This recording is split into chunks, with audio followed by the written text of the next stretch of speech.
আপু এরকম চুলের যত মাসে কতবার নেন? সপ্তাহে এভরি উইক, উইকে 2-3 বার আসি চুল ওয়াশ করার জন্য। আচ্ছা, আপু অনেক সেলুনে বডি ম্যাসাজের অপশন আছে, আর বডি ম্যাসাজ কি নেওয়া হয়? না, আমার আসলে পার্লারের সার্ভিস ওইভাবে নিতে আমার অত টাইম নাই, আর আমার মানে অত এফোর্ট দেওয়ার স্কোপ হয় না। আমি চুলটা ওয়াশ করতে আসি, এটা আর এটা আপনারা জানেন যে আমি চুল আঁচড়াই না, চুল ধুই না, পার্লারে আসি এটা করার জন্য। আপু এটা কি দিলেন একটু বলবেন? কি দেওয়া হচ্ছে? শ্যাম্পু দিয়েছি। নামটা কি? আচ্ছা লায়লা আপু, হুম। অনেক এই সমাজে অনেক মেয়ে আছে এবং নারী আছে যারা আপনাকে দেখে একটু হালকা বলো। ওনাদের জলে তাদের কি বলে? কেন জ্বলবে? আমার মনে হয় না কোনো মেয়েদের জ্বলে। আপনি আপনি আমাকে দেখে ছেলেদের জ্বলতে পারে, কারণ আহ, আমি যেভাবে চলি, যেভাবে ঘুরে ফিরে বেড়াই, এটা অনেক ছেলেদের স্বপ্ন হতে পারে। মানে অনেক ইয়াং মেয়েরা হ্যাঁ।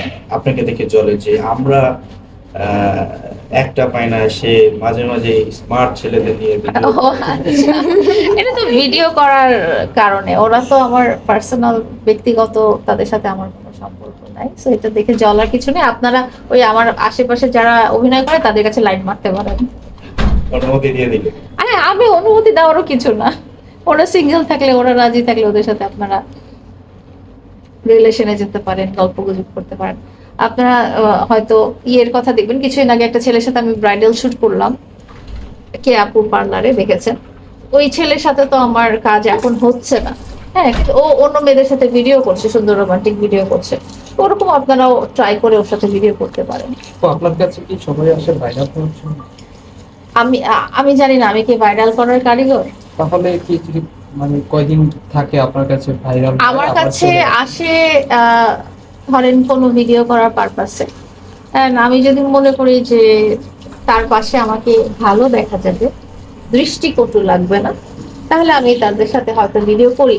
বেশিরভাগ টাইম আমাকে এটাই বলে যে আপু পেজের রিচ কমে গেছে, বা আপু একটু মানুষের কাছে পরিচিত হতে চাই। অনেকে আছে যে অনেক বছর থেকে ভিডিও করছে, কিন্তু মানুষের কাছে পরিচিত ফেস হয়ে ওঠেনি।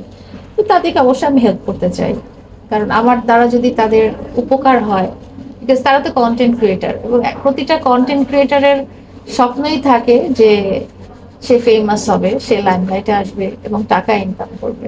তো আমার দ্বারা যদি তাদের কোনো উপকার হয়, তাহলে আমি সেটা করতে রাজি। এখন পর্যন্ত কতজন এরকম উপকার? তা এইভাবে তো বলতে চাই না আমি, বিকজ কেউ আমাকে দিয়ে তাদের কোনো ভালো কিছু হলো, সেটা যদি আমি বলে বেড়াই, তাহলে তো সেটা ভালো কিছু করার নমুনা হলো না। মানে আমি এটাতে হচ্ছে ওয়েলকাম করি, আমার কাছে যেই ভিডিও করতে, যে কন্টেন্ট ক্রিয়েটারই আসুক না কেন। এখন যে ভিডিও করে না